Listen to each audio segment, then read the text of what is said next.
Day and night news के prime debate में आपका स्वागत है। इस बार कॉमनवेल्थ गेम्स में भारत का प्रदर्शन वाकई बेमिसाल रहा।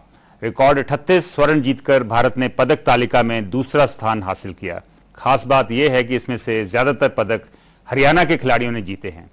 कहा यूं भी जा सकता है कि अगर हरियाणा एक अलग देश होता तो पदक तालिका में 5वें स्थान पर आता।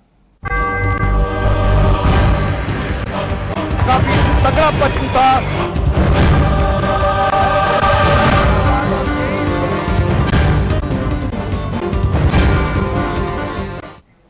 कॉमनवेल्थ में भारत ने जो 38 स्वर्ण पदक जीते हैं, इनमें से 15 हरियाणा के खिलाड़ियों ने हासिल किए हैं। आखिर हरियाणा में ऐसा क्या है कि यहां के खिलाड़ियों ने इतना बेहतरीन प्रदर्शन किया है? देखते हैं यह रिपोर्ट।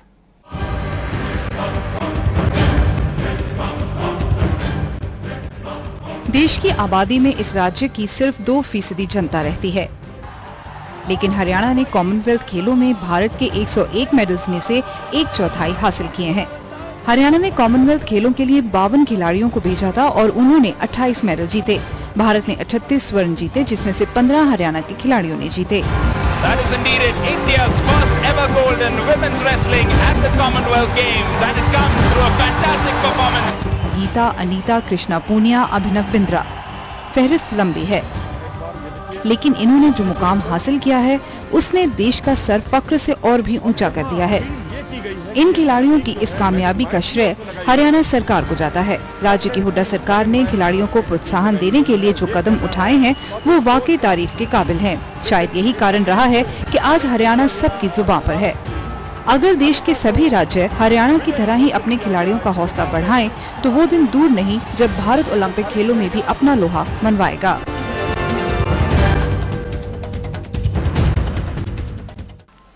इस मुद्दे पर बात करने के लिए हमारे साथ स्टूडियो में मौजूद हैं हरियाणा के मुख्यमंत्री के एडिशनल प्रिंसिपल सेक्रेटरी के खंडेलवाल, अंतर्राष्ट्रीय खिलाड़ी और हरियाणा खेल विभाग की डिप्टी डायरेक्टर सुनीता शर्मा, हरियाणा खेल सचिव रामपाल चंद्र और हरियाणा के खेल निदेशक ओपी सिंह। साथ ही हमारे साथ चंडीगढ़ से जुड़ रहे हैं दलेल सिंह, जो कुरुक्षेत्र यूनिवर्सिटी में स्पोर्ट्स डायरेक्टर हैं। आप सभी का इस शो में स्वागत है। खंडेलवाल जी, मैं आपसे शुरू करूंगा।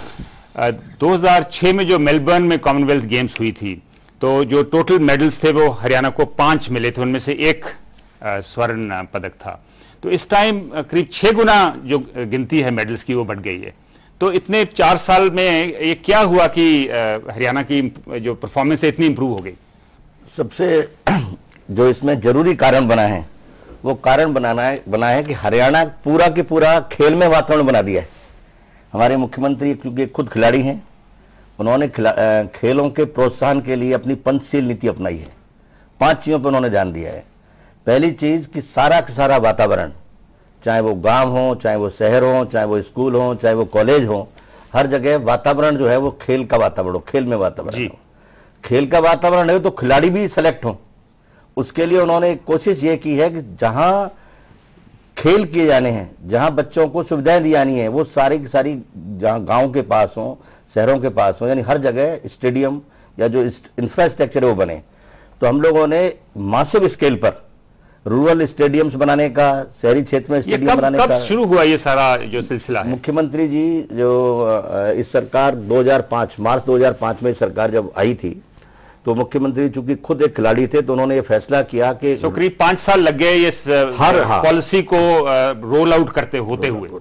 फिर उसके बाद उन्होंने इसमें ये कहा कि स्टेडियम बनाए जाए, यानी जहां खेल की सुविधाएं आदमी के खिलाड़ी के निवास के पास हों।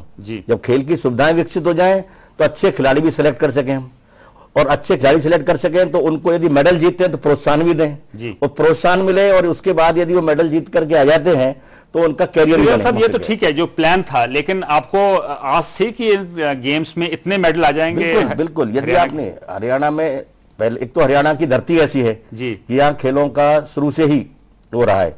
ऐसा नहीं है कि स्टॉक है वो रोबस्ट स्टॉक है हरियाणा का। रोबस्ट स्टॉक है। पहले भी आप ये देखें ना, यदि आप वो देखें अर्जुन अवार्डीज देखें, अल्टीमेटली देश के स्तर पर देखें, अर्जुन अवार्डी हमारी जनसंख्या है 2.06%, हमारा क्षेत्रफल है 1.38%, लेकिन 10% हम लोग खेल के मामले में कोई भी चीज उसमें। हरियाणा का परफॉर्मेंस वैसे काफी सालों से रहा है। मिस्टर चंद्र, ये बताइए कि एक आपकी स्पोर्ट्स पॉलिसी में एक स्कीम है प्ले फॉर इंडिया, जिसमें आप इनकरेज करते हैं हर स्टूडेंट को एक स्पोर्ट अडॉप्ट करने के लिए। इस स्कीम का कैसा रिस्पांस है आपके स्टेट में? जहां तक play for India ji, talent hunt जो हरियाणा में हमने अपना स्कूलों में लागू किया, उसका फॉर्मेट ये था कि हमने ऑनलाइन डाला कि बच्चे उस पर अपना ऑनलाइन रजिस्टर करें, और SPAT means sports physical ability test जी, मतलब बच्चों को एक 8 गेमों का 8 आइटम्स का एक टेस्ट दिया जाता है, जिसमें थ्रो बॉल है, स्टैंडिंग जंप है, लॉन्ग जंप है, हाई जंप है और रनिंग है। तो इनको मतलब हमारे करीब 80,000 बच्चों ने ऑनलाइन रजिस्टर किया in a record time of I think very few days.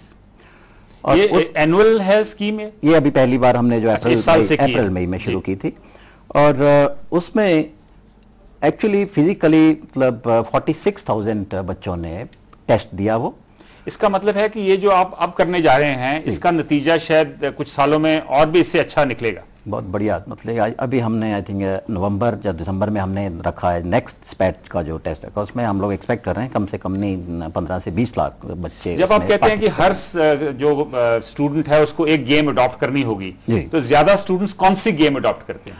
अगर इस मेडल टैली पे हम नजर डालें जी, तो हरियाणा के 14 मेडल रेसलिंग में जी, और हमारे आई थिंक 7 मेडल हैं इसमें शूटिंग उसमें बॉक्सिंग में जी। उसके बाद आता है शूटिंग का और बाकी। so इसका मतलब मिक्सचर है, ट्रेडिशनल गेम्स जैसे रेसलिंग, न्यूअर गेम्स जैसे shooting. Yes. OP Singh ji, ये बताइए कि आपने कहां-कहां आपने एकेडमी सेटअप की है? मैंने पढ़ा था कि एक रेसलिंग एकेडमी रोहतक में बनने जा रही है और जींद में एक कबड्डी की एकेडमी बनने जा रही है। अभी तक आपकी एकेडमीज कहां-कहां पे है? तो मैं आपको पृष्ठभूमि देना चाहूंगा जी, कि जो सरकार का अप्रोच है जी, कि हम शुरू से लेकर आखिर तक जो भी एक अच्छे परफॉर्मेंस के लिए रिक्वायरमेंट है जी, हम उसको एड्रेस करें। तो शुरुआती दौर में जो हमारा ये टैलेंट हंट प्रोग्राम है, वो एम्ड इस पर है कि छोटे उम्र में ही एक आइडिया सा हो जी, कि बच्चे की शारीरिक क्षमता क्या है और किस खेल के लिए उपयुक्त है जी।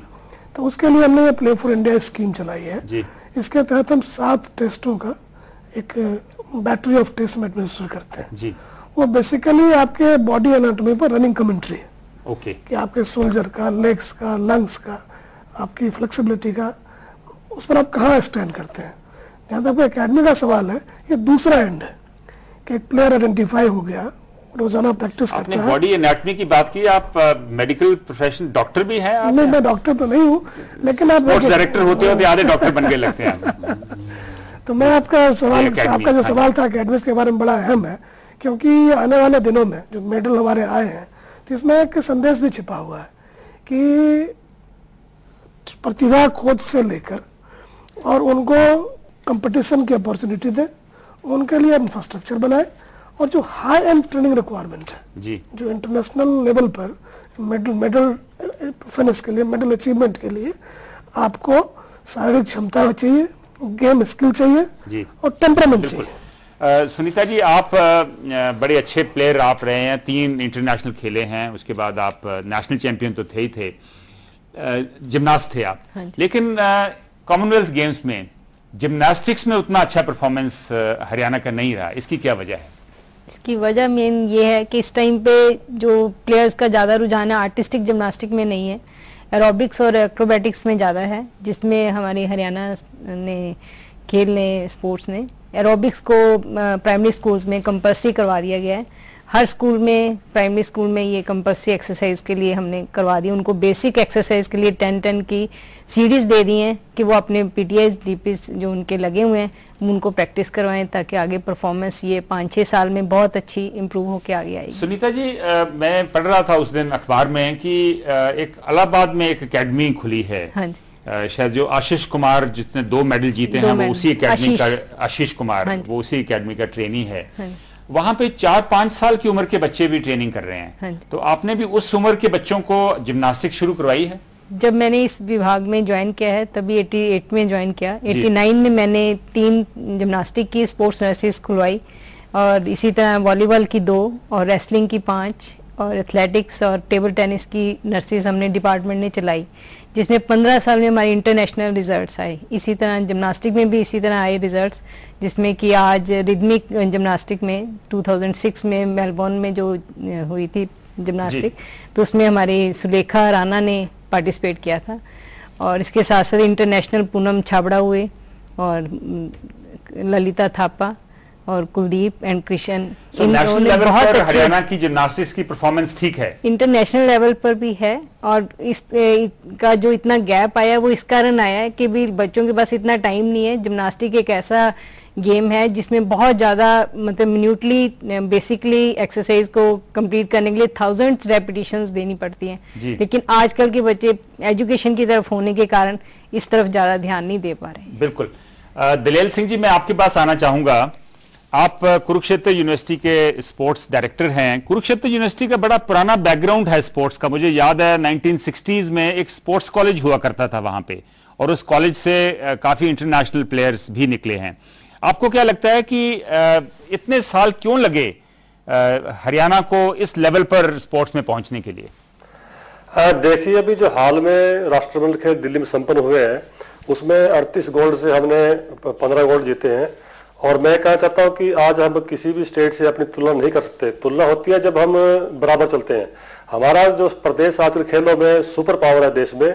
और जहां तक बात है 66 से लेकर अब तक बात की, जब तक फैसिलिटीज नहीं मिलेंगी या कोई इंसेंटिव नहीं मिलेंगे खिलाड़ियों को, जो उनकी प्लेइंग रिक्वायरमेंट है, उनके इक्विपमेंट्स हैं या जॉब्स हैं, जब तक वो आप उनको सही ढंग से नहीं देंगे तब तक इंप्रूवमेंट नहीं होगी। आज खिलाड़ियों में एक प्रेरणा मिली है कि अगर हम इस लेवल पे मेडल जीतेंगे तो हमें ये इंसेंटिव मिलेंगे, कैश प्राइज मिलेंगे और ये जॉब मिलेगी।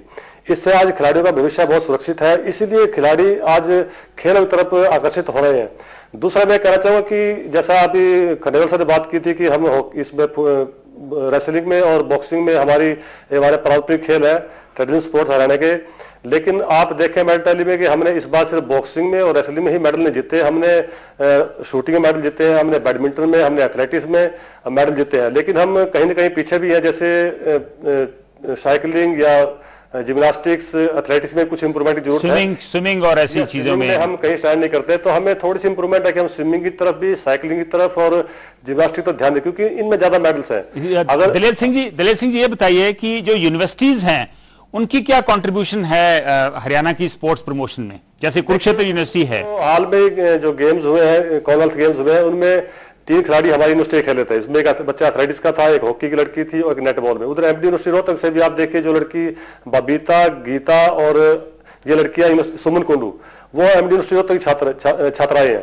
तो इतना बड़ा कंट्रीब्यूशन शायद किसी और स्टेट की यूनिवर्सिटी का नहीं जितना हमारी यूनिवर्सिटी का है इस राष्ट्रमंडल खेलों में। जी दलेल सिंह जी। खंडेलवाल जी, इससे पहले हम बात कर रहे थे कि कैसे हरियाणा ने छोटी उम्र में बच्चों को अडॉप्ट करके उनको स्पोर्ट्स प्रमोट करने की कोशिश की है, लेकिन फाइनेंशियल इंसेंटिव जो है वो हरियाणा सरकार काफी दे रही है। वो क्या क्या बताएंगे आप? मुख्यमंत्री जी का खेलों के प्रति जो नजरिया है बड़ा उदार दिल है। यदि किसी भी खिलाड़ी ने, यानी हरियाणा ऐसा पहला प्रदेश है इसने सबसे पहले कॉमनवेल्थ गेम होने से बहुत पहले उसने अनाउंसमेंट किया कि कॉमनवेल्थ गेम में यदि कोई गोल्ड मेडल जीतता है तो 15 लाख रुपए देंगे, सिल्वर मेडल जीतता है 10 लाख रुपए देंगे और यदि ब्रॉन्ज मेडल जीतता है 5 लाख रुपए देंगे। आज भी, कल दिल्ली दूसरा स्टेट हुआ, इसने हमारी बराबरी की है। लेकिन उससे पहले 1 सप्ताह पहले हम लोगों ने, मुख्यमंत्री जी ने मारुति मैनेजमेंट से बात की और मारुति मैनेजमेंट ने मुख्यमंत्री जी के प्रस्ताव को सहर्ष स्वीकार कर लिया कि जो गोल्ड मेडल वाला प्लेयर